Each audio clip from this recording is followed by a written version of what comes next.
आज आपण कुर्तीला side fold कशी करायची आहे ते पाहणार.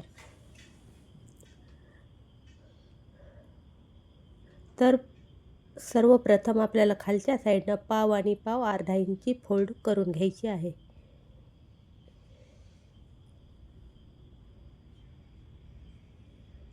तशाच प्रकारे पूर्ण साईडला अर्धा इंची फोल्ड करायची आहे.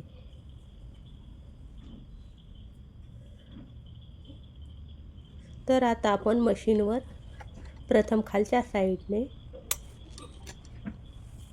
अर्धा इंची फोल्ड करणार आहोत. तर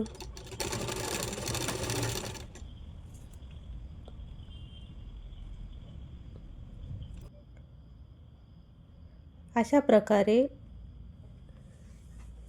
अर्धा इंची फोल्ड पूर्ण आपल्याला करून घ्यायची आहे. जशी जशी आपण घडी अर्धा इंची फोल्ड करू ती ऑटोमॅटिक पुढे पडल्या जाते.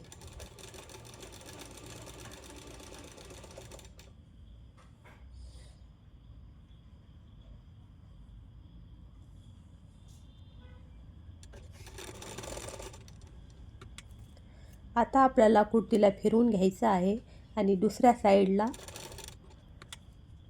टर्न करून वरतून खालच्या साईडला अर्धा इंची फोल्ड करत यायचं आहे.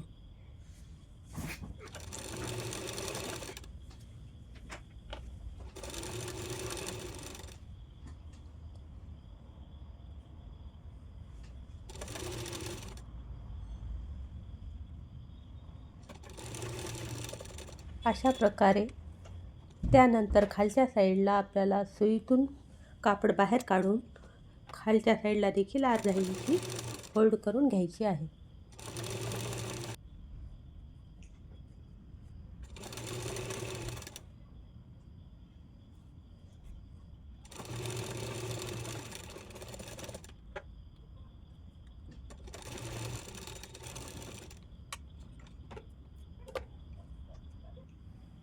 अशा प्रकारे आपली फिनिशिंग येईल.